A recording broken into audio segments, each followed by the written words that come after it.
بسم الله الرحمن الرحيم. اللهم صل على محمد وعلى آل محمد كما صليت على إبراهيم وعلى آل إبراهيم إنك حميد مجيد. اللهم بارك على محمد وعلى آل محمد كما باركت على إبراهيم وعلى آل إبراهيم إنك حميد مجيد.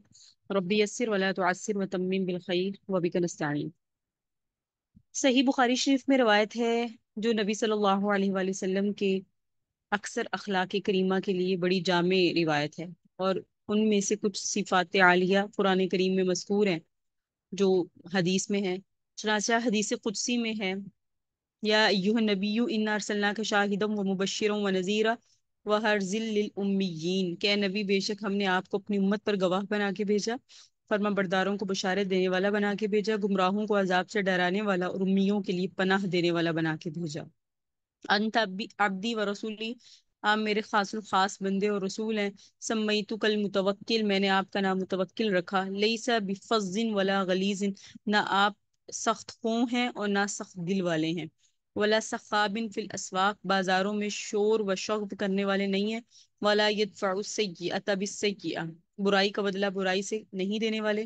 ولکن یعفو، لیکن آپ معاف کرتے ہیں، ویغفر، درگزر کرتے ہیں۔ ادفع باللتی ہی احسن، اور اس انداز سے جو بہت ہی اچھا انداز ہے۔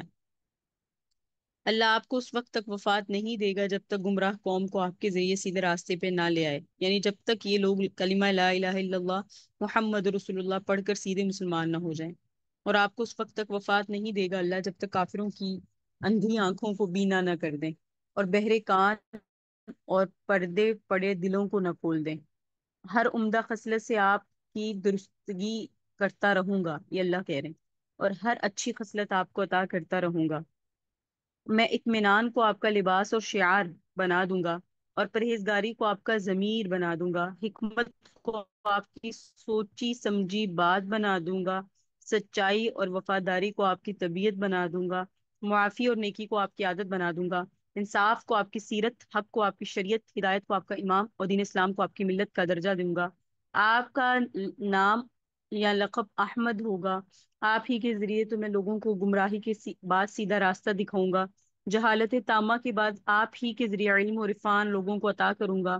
آپ ہی کے ذریعے میں اپنی مخلوق کو پستی سے نکال کر بام عروج تک پہنچا دوں گا، اور آپ کی بدولت اپنی مخلوق کو جاہل و ناشناس حق ہونے کے بعد بلندی عطا کر دوں گا، اور آپ کی ہدایت کی بدولت آپ کے متبعین کی کم تعداد کو بڑھا دوں گا۔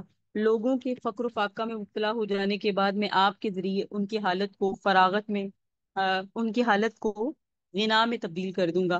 اختلاف رکھنے والے دلوں، پراگندہ خواہشات اور متفرق قوموں میں آپ ہی کے ذریعے الفت پیدا کر دوں گا، اور میں آپ کی امت کو بہترین قرار دوں گا جو انسانوں کی ہدایت کے لیے ظہور میں لائی گئی۔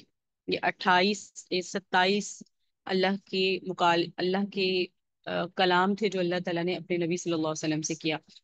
حضور اکرم سید عالم صلی اللہ علیہ وسلم کی ذات بابرکت، عالی صفات، تمام اخلاق اور خصائل، صفات جمال میں اعلیٰ و اشرف اور اقوا ہیں۔ ان تمام کمالات اور محاسن کا احاطہ کرنا اور بیان کرنا انسانی قدرت اور طاقت سے باہر ہے، کیونکہ وہ تمام کمالات جن کا عام امکان میں تصور ممکن ہے سب کے سب نبی علیہ السلام کو حاصل ہیں۔ تمام انبیاء مرسلین آپ کے آفتاب کمال کے چاند اور انوار جمال کے مظہر ہیں۔ آپ کے بہت سارے اوصاف میں امتیازی خصوصیت اللہ تعالیٰ نے اخلاق اور عادت کی تمام خوبیاں اور کمالات اور اعلیٰ صفات حضور اقدس صلی اللہ علیہ وآلہ وسلم کی ذات گرامی میں جمع فرما دی تھی۔ آپ کو اللہ تعالیٰ نے اولین اور آخرین کے علوم سے جو آپ کے شایان شان تھے بہرور فرمایا، حالانکہ آپ امی تھے، کچھ لکھ پڑھ نہیں سکتے تھے، نہ انسانوں میں سے کوئی آپ کا معلم تھا، اس کے باوجود آپ کو ایسے علوم عطا فرمائے تھے جو اللہ تعالیٰ نے تمام کائنات میں کسی اور کو نہیں دیے۔ آپ کو کائنات کے خزانوں کی کنجیاں پیش کی گئی، مگر آپ نے دنیاوی مال و متاع کے بدلے میں ہمیشہ آخرت کو ترجیح دی۔ حضرت انس سے روایت ہے، نبی اکرم صلی اللہ علیہ وآلہ وسلم علم و حکمت کے سب سے زیادہ جاننے والے، سب سے زیادہ محترم، سب سے زیادہ منصف، سب سے زیادہ حلیم و بردبار، سب سے زیادہ پاک دامن و عفیف، لوگوں کو سب سے زیادہ نفع پہنچانے والے، لوگوں پر سب سے زیادہ اظہار رسانی کو دور کرنے والے، اور لوگوں کی دی ہوئی اظہار رسانی پر بھی سب سے زیادہ صبر کرنے والے، سب سے زیادہ تحمل کرنے والے تھے۔ نبی علیہ السلام تمام لوگوں میں سب سے زیادہ حسین، سب سے زیادہ بہادر، سب سے زیادہ فیاض تھے۔ اس کی وجہ یہ ہے کہ آپ تمام انسانوں میں سب سے زیادہ اشرف ہیں، آپ کے مزاج میں سب سے زیادہ اعتدال ہے، اور جس میں یہ اوصاف ہوں تو اس کا ہر فعل بہترین افعال کا نمونہ ہوگا۔ وہ تمام لوگوں میں حسین ترین صورت والے ہیں، ان کا خلق اعلیٰ اور ان کے اخلاق اعلیٰ ہیں۔ حضور اکرم صلی اللہ علیہ وسلم جملہ جسمانی اور روحانی کمالات کے جامع اور خوبصورتی اور نیک سیرتی کے حامل تھے، اور سب سے زیادہ کریم، سب سے بڑھ کے سخی، سب سے بڑھ کر جود و سخا والے تھے۔ اللہ اکبر۔ حضرت ابو ہریرہ سے روایت ہے کہ میں نے نبی صلی اللہ علیہ وسلم سے زیادہ کسی کو خوبصورت نہیں دیکھا، گویا آپ کے رخسار مبارک میں سورج تیر رہا ہوتا ہے، جب آپ مسکراتے تو دیواروں پر اس کی چمک پڑتی، دیکھنے والوں کی نظروں میں آپ کا چہرہ انور، عظیم، بزرگ اور دبدبہ والا تھا۔ آپ کا چہرہ ایسے چمکتا تھا جیسے 14ویں رات کا چاند۔ اللہ تعالیٰ نے حضور پاک صلی اللہ علیہ وسلم کی ذات کریم میں مکارم اخلاق، محامد صفات اور ان کی کثرت اور قوت اور عظمت کے لحاظ سے قرآن مجید میں بہت ساری جگہ اپنے آقا کی اللہ نے اپنے نبی کی مدح و ثنا فرمائی۔ فرمایا انک لعلی خلق عظیم، ہم نے آپ کو بڑا ہی صاحب اخلاق پایا۔ فرمایا ذالک فضل اللہ علیک عظیم، آپ پر بڑا ہی فضل ہوا۔ خود آپ علیہ السلام نے فرمایا مجھے مکارم اخلاق کی تکمیل کے لیے بھیجا گیا، اور آپ نے فرمایا اچھے کاموں کو مکمل کرنے کے لیے مجھے بھیجا گیا۔ اس سے پتہ چلا آپ کی ذات اقدس میں تمام حسین، تمام اخلاق جمع تھے، اور کیوں نہ ہو، کیونکہ آپ کا معلم خود اللہ تعالیٰ تھا۔ ام المومنین سیدہ عائشہ سے روایت ہے، رسول اللہ صلی اللہ علیہ وسلم کی اخلاق کریمہ کے بارے میں ان سے پوچھا گیا تو سیدہ عائشہ نے فرمایا کان خلقہ القرآن، کہ ان کا اخلاق قرآن تھا۔ جو کچھ قرآن کریم میں اخلاق اور صفات محمودہ مذکور ہیں، آپ ان سب سے متصف تھے۔ ایک قاضی ایاز ہے، ان کی کتاب ہے شفا شریف، اس میں یہ ذکر ہے کہ آپ کی خوشنودی قرآن کی خوشنودی کے ساتھ، اور آپ کی ناراضگی قرآن کی ناراضگی کے ساتھ تھی۔ آپ کی رضا امر الہی کی بجاوری میں، اور آپ کی ناراضگی حکم الہی کی خلاف ورزی میں اور ارتکاب معاصی میں تھا۔ حضور پاک صلی اللہ علیہ وسلم کے صبر، بردباری، درگزر کرنے کی صفات نبوت کی عظیم ترین صفتوں میں سے ہے۔ حدیث پاک میں حضور اکرم صلی اللہ علیہ وآلہ وسلم نے کبھی بھی اپنی ذاتی معاملہ اور مال و دولت کے سلسلے میں کسی سے انتقام نہیں لیا، مگر اس شخص سے جس نے آپ کے اللہ تعالیٰ کی حلال کردہ چیزوں کو حرام کیا تو اس سے اللہ کے لیے بدلہ لیا۔ اور حضور اکرم صلی اللہ علیہ وآلہ وسلم کا سب سے زیادہ اشد اور سخت صبر غزوہ احد میں تھا کہ کفار نے آپ کے ساتھ جنگ و مقابلہ کیا اور آپ کو شدید ترین رنج و الم پہنچایا، مگر آپ نے ان پر نہ صرف صبر و عفو پر ہی اکتفا فرمایا بلکہ ان پر شفقت اور رحم فرماتے ہوئے ان کو اس ظلم اور جہل میں معذور گردانا، اور فرمایا اللہم اہدنی قومی فانہم لا یعلمون، اللہ میری قوم کو راہ راست پلا کیونکہ وہ نہیں جانتے۔ جب صحابہ کو بہت یہ بات شا گزری تو کہنے لگے یا رسول اللہ کاش ان پر بد دعا فرماتے کہ وہ ہلاک ہو جائیں، تو آپ صلی اللہ علیہ وسلم نے فرمایا میں لعنت کے لیے نہیں آیا، بلکہ میں تو حق کی دعوت دینے کے لیے اور دونوں جہانوں کے لیے رحمت بنا کے مبعوث فرمایا گیا۔ صبر و استقامت ایسا تھا، ایسی تھی کہ حضرت انس رضی اللہ تعالیٰ عنہ سے روایت ہے، فرماتے ہیں کہ رسول اللہ صلی اللہ علیہ وسلم نے فرمایا اللہ کے راستے میں مجھے اتنا ڈرایا گیا، اتنا دھمکایا گیا، کسی اور کو نہ اتنا ڈرایا گیا نہ اتنا دھمکایا گیا۔ اللہ کی راہ میں مجھے اتنا ستایا گیا، کسی اور کو نہیں ستایا گیا، اور ایک دفعہ 30 رات دن مجھ پر اس حال میں گزرے کہ میرے اور بلال کے لیے کھانے کی کوئی چیز ایسی نہیں تھی جس کو کوئی جاندار کھا سکے سوائے اس کے جو بلال نے اپنے بغل کے اندر چھپا کے رکھی۔ رحمت للعالمین توحید کی تبلیغ کے لیے حضرت زید بن حارث کو ساتھ لیے ہوئے پیادہ طائف پہنچے اور وہاں کے باشندوں کو اسلام کی دعوت فرمائی، جس سے وہ سب غصے میں آ گئے اور آپے سے باہر ہو گئے، اور وہاں کے سرداروں نے اپنے علاقوں اور شہر کے لڑکوں کو سکھا دیا کہ وہ لوگ وعظ کے وقت آپ علیہ السلام پر اتنے پتھر پھینکتے کہ حضور اکرم صلی اللہ علیہ وآلہ وسلم لہو میں تر بتر ہو جاتے، خون بہ بہ کے نالین مبارک میں جم جاتا اور وضو کے لیے پاؤں جوتے سے نکالنا مشکل ہو جاتا۔ ایک دفعہ ان اوباشوں نے نبی علیہ السلام کو اس قدر گالیاں دی، اتنا ستایا، تالیاں بجائیں، چیخیں ماری کہ آپ علیہ السلام ایک مکان کے احاطے میں جانے پہ مجبور ہو گئے۔ اسی مقام پر ایک دفعہ وعظ فرماتے ہوئے اللہ کے محبوب علیہ السلام کے اتنی چوٹیں آئیں کہ آپ بے ہوش ہو کے گر پڑے۔ حضرت زید نے اپنی پیٹھ پر اٹھایا، آبادی سے باہر لے گئے، پانی کے چھینٹے مارے، اس سے آپ کو ہوش آئی۔ اس سفر میں تکلیفوں اور ایذاؤں کے بعد ایک شخص تک کے مسلمان نہ ہونے کے رنج و صدمے کے وقت بھی نبی علیہ السلام کا دل اللہ کی عظمت اور محبت سے لبریز تھا۔ اس وقت آپ نے جو دعا مانگی تھی نا، وہ یہ دعا تھی، کہا اے اللہ میں اپنے ذوف، بے بسی اور لوگوں کی نظروں میں اپنی تحقیر اور بے سر و سامانی کی فریاد آپ سے کرتا ہوں۔ اے ارحم الراحمین، اے درماندہ ناتوانوں کے مالک، آپ ہی میرے رب ہیں، آپ میرے آقا ہیں، آپ مجھے کس کس سپرد کرتے ہیں، بیگانوں کے جو تو شروع ہیں یا دشمنوں کے جو میرے نیک و بد پر قابو رکھے ہوئے ہیں، لیکن جب آپ مجھ سے ناخوش نہیں ہیں تو مجھے ان کی کچھ پرواہ نہیں، کیونکہ آپ کی عافیت اور بخشش میرے لیے زیادہ وسیع ہے۔ میں آپ کی ذات کے نور کی پناہ چاہتا ہوں، جس سے آسمان روشن ہے اور جس کی تاریکیاں دور ہوئی اور دنیا و آخرت کے کام ٹھیک ہوئے۔ آپ سے اس بات کی پناہ چاہتا ہوں کہ مجھ پر غضب نازل ہو یا آپ کی ناخوشی ہو، اور میں آپ کو مناتا ہوں، اتنا مناتا ہوں کہ آپ مجھ سے راضی ہو جائیں، اور آپ کی مدد اور تائید کے بغیر کسی کو کوئی قدرت نہیں ہے۔ نبی علیہ السلام نے طائف سے واپس ہوتے ہوئے یہ بھی فرمایا، میں ان لوگوں کی تباہی کے لیے کیوں دعا کروں؟ اگر یہ لوگ اللہ پر ایمان نہیں لاتے تو کیا ہوا؟ امید ہے ان کی آئندہ نسلیں ضرور اللہ واحد پر ایمان لانے والی ہیں۔ کفار مکہ 21 سال تک نبی علیہ السلام اور آپ کے نام لیواؤں کو ستاتے رہے۔ ظلم و ستم کا کوئی حربہ ایسا نہیں تھا جو انہوں نے خدائے واحد کے پرستاروں پر نہ آزمایا ہو، حتیٰ کہ وہ گھر بار اور وطن تک چھوڑنے پر مجبور ہو گئے۔ لیکن جب مکہ فتح ہوا تو اسلام کے یہ بدترین دشمن مکمل طور پہ رسول اللہ صلی اللہ علیہ وآلہ وسلم کے رحم و کرم پر تھے، اور آپ کا ایک اشارہ ان سب کو خاک و خون میں ملا سکتا تھا۔ لیکن ہوا کیا؟ ان تمام جبارین ان تمام جبارین قریش سے، جو خوف اور ندامت سے سر نیچے ڈالے آپ کے سامنے کھڑے تھے، آپ نے پوچھا، تمہیں معلوم ہے میں تمہارے ساتھ کیا معاملہ کرنے والا ہوں؟ اے صادق، اے امین، تم ہمارے شریف بھائی اور شریف بردار۔ انہوں نے یہ جواب دیا کہ تم صادق ہو، تم امین ہو، تم ہمارے شریف بھائی ہو اور شریف بھائی کے بچے ہو، ہم نے تمہیں ہمیشہ رحم دل پایا۔ تو آپ نے فرمایا، آج میں تم سے وہی کہوں گا جو یوسف نے اپنے بھائیوں سے کہا، لا تثریب علیکم اليوم، آج کے دن تم سب آزاد ہو۔ آپ علیہ السلام تمام احوال، اقوال، افعال میں قواعد سے اور محققین کے نزدیک صغائر سے بھی معصوم تھے۔ آپ سے کسی قسم کی وعدہ خلافی یا حق سے اعراض کا صدور ممکن ہی نہیں تھا، نہ قصدن، نہ سہون، نہ صحت میں، نہ مرض میں، نہ واقعی مراد لینے میں، نہ خوش طبعی میں، نہ خوشی میں، نہ غضب میں، یعنی آپ ہر حالت میں جو ہے نا، نہ صغیرہ کرتے تھے نہ کبیرہ کرتے تھے۔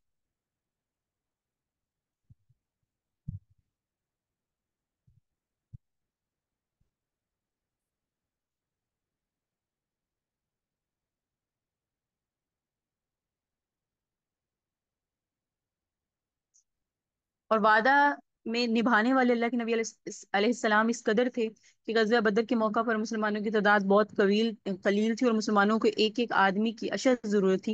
حذیفہ بن یمان اور ابو جندل، وہ دو صحابی رسول اللہ صلی اللہ علیہ وسلم کی خدمت میں حاضر ہوئے اور اس کے، یا رسول اللہ، ہم مکہ میں سے آ رہے ہیں، راستے میں کفار نے ہمیں گرفتار کر لیا اور اس شرط پہ رہا کیا تھا کہ ہم لڑائی میں آپ کا ساتھ نہ دیں، لیکن یہ مجبوری کا عہد ہے، ہم ضرور کافروں کے خلاف لڑیں گے۔ آپ نے فرمایا، ہرگز نہیں، آپ اپنے وعدے کو پورا کریں، لڑائی کے میدان سے واپس چلے جائیں، ہم مسلمان ہر حال میں وعدہ پورا کرنے والے۔ اخلاق دیکھیں، جب اتنی بے بسی کا عالم، اس وقت میں بھی اخلاق دیکھیں اور شجاعت کی۔ حضرت انس فرماتے ہیں، آپ علیہ السلام نے ارشاد فرمایا، مجھ کو اور لوگوں پر 4 چیزوں میں فضیلت ہے، میری سخاوت سب سے زیادہ، میری شجاعت سب سے زیادہ، میری قوت مردی سب سے زیادہ، اور مقابل پر غلبہ سب سے زیادہ۔ اور آپ نبوت سے قبل بھی اور بعد میں بھی، یعنی زمانہ نبوت میں بھی صاحب وجاہت تھے، حضور سے کوسوں دور لوگ حضور کے نام سے بھی کانپتے تھے، جبکہ اخلاق بہت تھے، لیکن اللہ نے قدرتی طور پہ اپنے نبی کا دبدبہ لوگوں کے دلوں میں رکھا تھا۔ سخاوت ایسی کہ نبی علیہ السلام اول تو تمام لوگوں میں سب سے زیادہ سخی تھے، کوئی بھی آپ کی سخاوت کا مقابلہ نہیں کر سکتا تھا، خود فقیرانہ زندگی بسر کرتے اور عطاؤں میں بادشاہوں کو شرمندہ کر دیتے۔ ایک دفعہ نہایت سخت احتیاج کی حالت میں ایک عورت نے چادر پیش کی اور سخت ضرورت کی حالت میں آپ نے پہنی، اسی وقت ایک شخص نے بھی مانگ لی تو آپ نے اسے ہی عطا کر دی۔ آپ قرض لے کے ضرورت مندوں کی ضرورتیں پوری کرتے تھے، قرض خواہ کے سخت تقاضے کے وقت کہیں سے اگر کچھ آ گیا اور ادائے قرض کے بعد بچ گیا تو جب تک وہ تقسیم نہ ہو جائے گھر میں تشریف نہیں لے جاتے تھے، بالخصوص رمضان مبارک کے مہینے کے آخر تک بہت ہی فیاض ہوتے تھے، اور اس مہینے میں جب بھی حضرت جبرائیل تشریف لاتے اور آپ کو کلام اللہ سناتے، اس وقت آپ بھلائی اور نفع رسانی میں تیز بارش لانے والی ہوا سے بھی زیادہ سخت سخاوت فرمایا کرتے تھے۔ حضور انور صلی اللہ علیہ وآلہ وسلم کے پاس ایک مرتبہ 90,000 درہم، جس کے قریب 20,000 روپے سے زیادہ اس کی قیمت ہو، یعنی یوں سمجھے ان کے پاس ہے 90,000، جس کی تقریباً 20,000 روپے سے زیادہ مالیت ہوتی ہے دور حاضر میں۔ نبی علیہ الصلوۃ والسلام نے ایک بورے پہ ڈلوا دی اور وہیں پڑے پڑے سب تقسیم کروا دیے، یعنی ایک بوری رکھی، اس پہ تقسیم کر دی اور کہا کہ فلاں کو اتنے دے دو، فلاں کو اتنے دے دو۔ ختم ہو جانے تک ایک سائل آیا، آپ علیہ السلام نے فرمایا، میرے پاس تو اب کچھ نہیں باقی، تو کسی نے میرے نام سے قرض لے آپ ایسے کر لو، میرے نام سے کسی سے قرض لے لو اور اس کے بعد میں اس کو ادا کروں گا۔ حضور ہمارے پاس نہیں ہوتا تو ہم یہ جواب دیتے ہیں کہ میرے پاس نہیں ہے، لیکن حضور کے پاس نہیں ہوتا تو کسی سے قرض لے کے اس کو ادا کرتے۔ سبحان اللہ۔ اور قناعت اور توکل ایسا کہ حضرت انس رضی اللہ تعالیٰ عنہ سے روایت ہے کہ نبی صلی اللہ علیہ وسلم دوسرے دن کے واسطے کسی چیز کا ذخیرہ بنا کے نہیں رکھتے تھے، اور ان کے سارے تبعی اتنی تھی کہ ام المؤمنین سیدہ عائشہ فرماتی ہیں آپ بروئے عادت سخت گو نہیں تھے، اور نہ بتکلف سخت گو بنتے تھے، اور نہ بازاروں کے خلاف وقار باتیں کرتے تھے، اور نہ ہی برائی کا بدلہ برائی سے دیتے تھے، بلکہ معاف فرماتے تھے۔ غایت حیا سے آپ کی نگاہ کسی شخص کے چہرے پر نہ ٹھہرتی تھی، اور کسی نامناسب بات کا اگر کسی کی ضرورت سے ذکر کرنا ہی پڑتا تو کنایا میں فرماتے تھے۔ آپ سب سے بڑھ کر دل کے کشادہ تھے، بات کے سچے تھے، طبیعت کے نرم تھے، معاشرت میں نہایت کریم تھے، اور جو شخص آپ کی دعوت کرتا اس کی دعوت منظور فرماتے اور ہدیہ قبول فرماتے، اگرچہ وہ ہدیہ یا طعام دعوت گائے یا بکری کا پایا ہی ہوتا، اور ہدیہ کا بدل بھی دیتے، اور دعوت غلام کی ہو یا آزاد کی، باندی کی ہو یا غریب کی، امیر کی ہو یا بادشاہ کی۔ آپ علیہ السلام یہ فرق نہیں کرتے تھے، جو دعوت میں بلاتا تھا آپ اس کی دعوت کو قبول فرماتے تھے۔ آپ علیہ السلام نے دعوت حق کا اظہار فرمایا تو ساری قوم آپ کی دشمن بن گئی، اور آپ کو ستانے میں کوئی کسر نہ چھوڑی، لیکن اس حالت میں بھی کوئی مشرک ایسا نہیں تھا جو آپ کی دیانت اور ایمانت پر شک کرتا ہو، بلکہ وہ لوگ اپنا روپیہ پیسہ ہر چیز آپ کے پاس رکھواتے تھے، اخلاق میں پھر دیانت اور امانت میں بھی حضور اعلیٰ تھے۔ تواضع ایسی کہ نبی علیہ السلام نے ارشاد فرمایا مسلمانوں میری تعریف حد سے زیادہ نہ کیا کرو، جس طرح عیسائیوں نے ابن مریم کی تعریف کی، کیونکہ میں اللہ کا بندہ ہوں، بس تم میری نسبت اتنا ہی کہہ سکتے ہو کہ وہ محمد رسول اللہ۔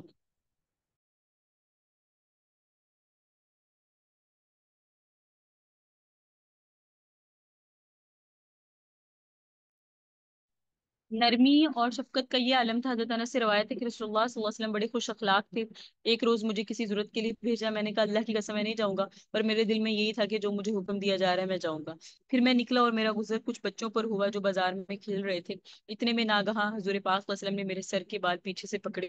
جب میں نے آپ کی طرف دیکھا تو آپ کو ہنستا ہوا پایا۔ آپ نے فرمایا انس آپ وہاں گئے تھے جہاں میں نے تمہیں بھیجا تھا؟ میں نے کہا ہاں ہاں میں جا رہا ہوں یا رسول اللہ۔ ایسا نہیں ہے کہ کہاں میں نے آپ کو بھیجا تھا کہاں گئے۔ صاف دل تھے حضور پاک صلی اللہ علیہ وسلم نے اس کی جو ہے نبی علیہ الصلوۃ والسلام نے خود فرمایا میرے صحابہ کے بارے میں مجھے کوئی شخص بری بات نہ پہنچائے، کیونکہ میں نہیں چاہتا جب میں تمہارے پاس آؤں تو میرے دل میں تمہارے لیے کوئی غلط بات ہو، لہٰذا آپس میں جو ہو جائے اس کو خود طے کرو، مجھے میرے آ کر آپس کے ذاتی معاملات میں جو آپ کی تلخی ہے وہ مجھے نہ بتاؤ۔ اثار و تحمل بھی نبی صلی اللہ علیہ وسلم کا بے مثال تھا، اور زہد و تقوی تو پھر اس کا عالم ہی کچھ اور تھا۔ حضرت انس فرماتے نبی علیہ السلام اللہ سے دعا کرتے کہ اللہ مجھے مسکینی کی حالت میں زندہ رکھے، اللہ مسکینی کی حالت میں دنیا سے اٹھا، اور اے اللہ مسکینوں کے گروہ میں میرا حشر فرما، زمرۃ المساکین۔ رسول اللہ صلی اللہ علیہ وسلم کے ایک صحابی سے روایت ہے کہ حضور اکرم صلی اللہ علیہ وسلم کے اہل مجلس میں ایک مرتبہ دولت مندی اور دنیاوی خوشحالی کا کچھ تذکرہ ہونے لگا، تو آپ نے اس سلسلے میں ارشاد فرمایا جو شخص اللہ سے ڈرے اس کے لیے مالداری میں کوئی مذائقہ نہیں، یعنی اگر اللہ کا خوف ہے اور کوئی حرج نہیں، اور صحت مندی صاحب تقوی کے لیے دولت مندی سے بھی بہتر ہے، اور خوش دلی بھی اللہ کی نعمتوں میں سے ہے۔ اور خشیت الہی ایسا تھا کہ آپ اکثر مغموم رہتے تھے، کسی وقت آپ کو چین نہیں ہوتا تھا، یہ کیفیت فکر آخرت سے تھی، دن بھر میں 70 بار یا 100 بار استغفار فرماتے۔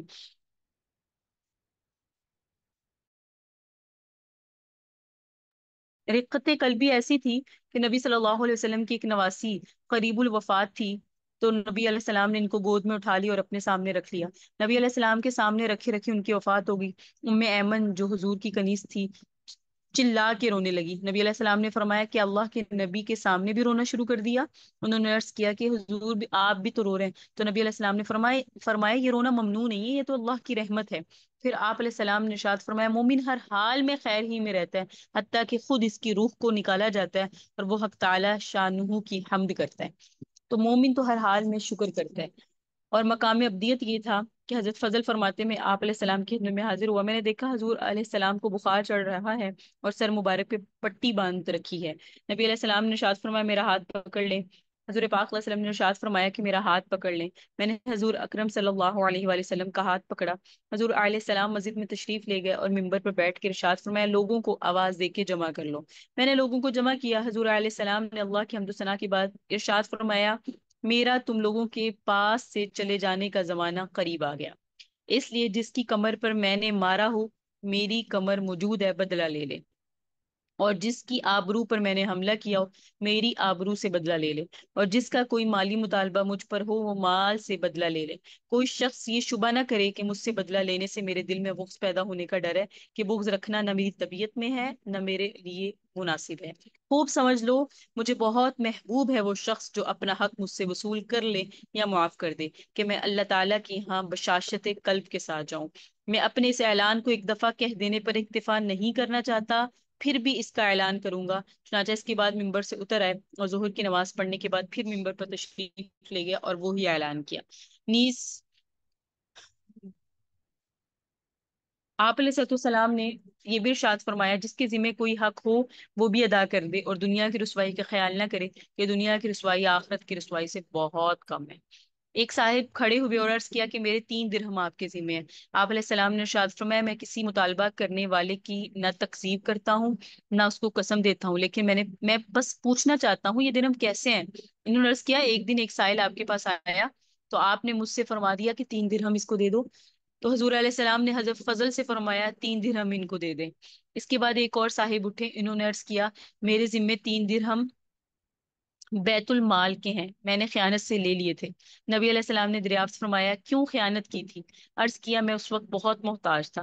تو آپ علیہ السلام نے حضرت فضل سے فرمایا، ان سے وصول کر لیں۔ اس کے بعد پھر نبی علیہ السلام نے اعلان فرمایا، جس کسی کو اپنی کسی حالت کا اندیشہ ہو وہ بھی دعا کرا لے کہ اب روانگی کا وقت ہے۔ ایک صاحب اٹھے اور عرض کیا، یا رسول اللہ میں جھوٹا ہوں، میں منافق ہوں، بہت سونے کا مریض ہوں۔ نبی علیہ السلام نے دعا فرمائی، یا اللہ ان کو سچائی عطا فرما، ایمان کامل عطا فرما، اور زیادتی نیند کے مرض سے صحت بخش۔ اس کے بعد ایک اور صاحب کھڑے ہوئے عرض کیا، یا رسول اللہ میں جھوٹا ہوں، منافق ہوں، کوئی گناہ ایسا نہیں جو نہ کیا ہو۔ حضرت عمر نے اس کو تنبیہ فرمائی کہ اپنے گناہوں کو پھیلاتے ہو؟ تو نبی علیہ السلام نے ارشاد فرمایا، عمر چپ ہو جائیے، دنیا کی رسوائی آخرت کی رسوائی سے ہلکی ہے۔ اس کے بعد نبی علیہ السلام نے ارشاد فرمایا، یا اللہ اس کو سچائی اور کامل ایمان نصیب فرما اور اس کے احوال کو بہتر بنا۔ ایک اور صاحب اٹھے، انہوں نے عرض کیا، یا رسول اللہ میں بزدل ہوں، سونے کا مریض ہوں۔ نبی علیہ السلام نے ان کے لیے بھی دعا فرمائی۔ حضرت فضل فرماتے ہیں کہ اس کے بعد ہم دیکھتے ہیں کہ ان کے برابر کوئی بہادر نہ تھا، ایسی حضور نے شجاعت کی دعا کی کہ ان کے لیول کا کوئی بہادر نہیں رہا۔ پھر حضور علیہ السلام سیدہ عائشہ صدیقہ کے مکان پر تشریف لے گئے، اور اسی طرح عورتوں کے مجمع میں بھی اعلان فرمایا، اور جو ارشادات مردوں کے مجمع میں فرمائے تھے یہاں بھی ان کا اعادہ فرمایا۔ ایک صحابی نے عرض کیا، یا رسول اللہ میں اپنی زبان سے عاجز ہوں۔ نبی علیہ السلام نے ان کے لیے دعا فرمائی۔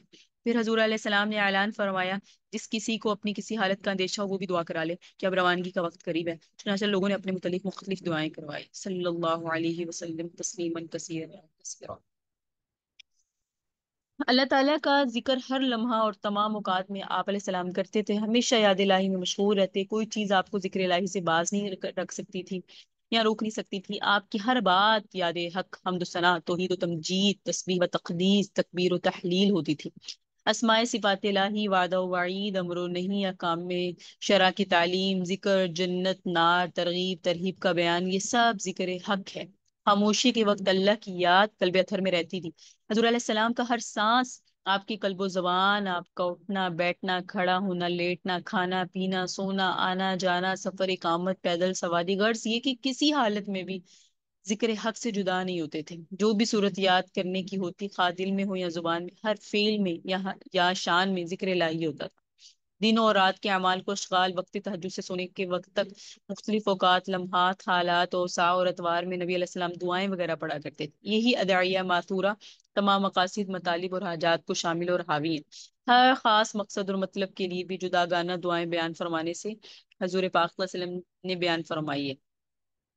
نبی علیہ السلام اور آپ کے ساتھیوں کے بارے میں ایک طرف تو روایات میں آتا ہے کہ آپ حضرات کئی کی رات کئی وقت بھوکے رہتے، کھانے کے لیے آپ کے اور آپ کے ساتھیوں کے پاس کچھ نہ ہوتا، کبھی کبھی کھجوریں کھا کر گزارا کر لیتے، اور کبھی کبھی یہ بھی میسر نہ ہوتی تو صرف پانی ہی پی لیتے۔ دوسری طرف روایت میں یہ بھی ملتا ہے کہ آپ نے اپنے گھر والوں کو سال بھر کا روزینہ ایک ہی بار دے دیا۔ آپ نے اپنے 40 ساتھیوں میں 40 اونٹ تقسیم فرمائے۔ کہیں یہ ذکر ہے کہ آپ نے حج عمرہ کے دوران 100 اونٹ ذبح کیے، کسی دیہاتی کو بکریوں کا ریوڑ عنایت فرمایا۔ آپ کے ساتھیوں میں سے بعض ایسے ساتھیوں کے واقعات کثرت سے ملتے ہیں جو صاحب ثروت تھے۔ حضرت ابوبکر صدیق مالدار تھے، عثمان غنی تھے، عبد الرحمن بن عوف تھے جنہوں نے بہت سے مواقع پر اپنے مال دولت سے مسلمانوں کی مدد کی. تو اگر یہ فراخی وسعت تھی تو پھر کئی کئی روز بھوکا رہنا اور مہینہ مہینہ چولہا نہ چلنا، اس کی سمجھ کا کیا مطلب ہے؟ یعنی بات سمجھ نہیں آتی. تو امام طبری فرماتے ہیں کہ نبی علیہ السلام اور صحابہ کرام کی اپنی جان پر یہ سختیاں اس لیے نہیں تھی کہ در حقیقت آپ حضرات نانو محتاج تھے یا عاجز تھے یا درماندہ تھے. ایسے صحابہ کی تعداد بہت کم تھی جو واقعی انتہائی تنگ دستی سے زندگی بسر کر رہے ہو. اصل میں نبی علیہ السلام اور صحابہ کا بھوکا پیاسا رہنا، اچھے کھانوں سے گریز کرنا کبھی کبھی مجبوری کی وجہ سے بھی ہوتا تھا، ورنہ عام طور پر آپ اور آپ کے ساتھی بھوک پیاس کی سختیاں با اختیار خود اس لیے برداشت کرتے تھے کہ دوسروں کے لیے سار اور جانساری کا جذبہ پیدا ہو.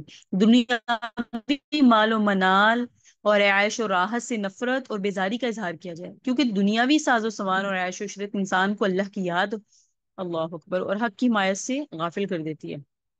اور آج ہم ان کے ہی امتی ہیں جنہیں اپنی ہی عیش و عشرت کی پرواہ ہے، دوسرا جائے نقصان ہو جو مرضی ہو بس میرا بن جائے، میرا اچھا گھر، میری اولاد اچھا پہنے اچھا دکھے، میں راحت میں ہوں، اور پتہ نہیں وہ کس نے استعمال کرنا ہے، پیچھے سے وہ بڑھ جاتا ہے اور ہم دنیا سے چلے جاتے ہیں. اور ہمارے نبی علیہ السلام پر قربان جائیں اور ان کی تربیت یافتہ صحابہ کرام پر کہ انہوں نے جو تھا وہ دوسروں کو دیا، دوسروں کا بھلا کیا اور خود با اختیار فقر کو پسند کیا.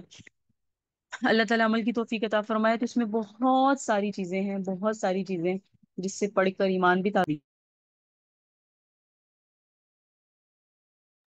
لیکن یہ چونکہ آپ کا آخری سبق تھا شمائل نبوی صلی اللہ علیہ وسلم کی ڈپلوما کا، اللہ تعالیٰ ہمیں اخلاق سکھائیں جو اللہ نے اپنے نبی کو دیے، عطا فرمائے. نبی علیہ السلام جیسی معیت الہی ہم سب کو نصیب ہو، مقام عبدیت نصیب ہو، دقت قلبی نصیب ہو، زہد تقوی نصیب ہو، صاف دلی نصیب ہو، نرمی شفقت نصیب ہو، اثار و تحمل نصیب ہو، ان کے سارے تبعی نصیب ہو، اور شجاعت اور سخاوت ہمیں نصیب ہو، اور افائے عہد نصیب ہو، صبر و استقامت نصیب ہو، اور نبی علیہ السلام جیسے عفو و کرم، اور اللہ تعالیٰ ہم سب کو نبی علیہ السلام جیسا اخلاق نصیب فرمائے. ھذا هو المرام اللہ عالم بحقیقت الکلام.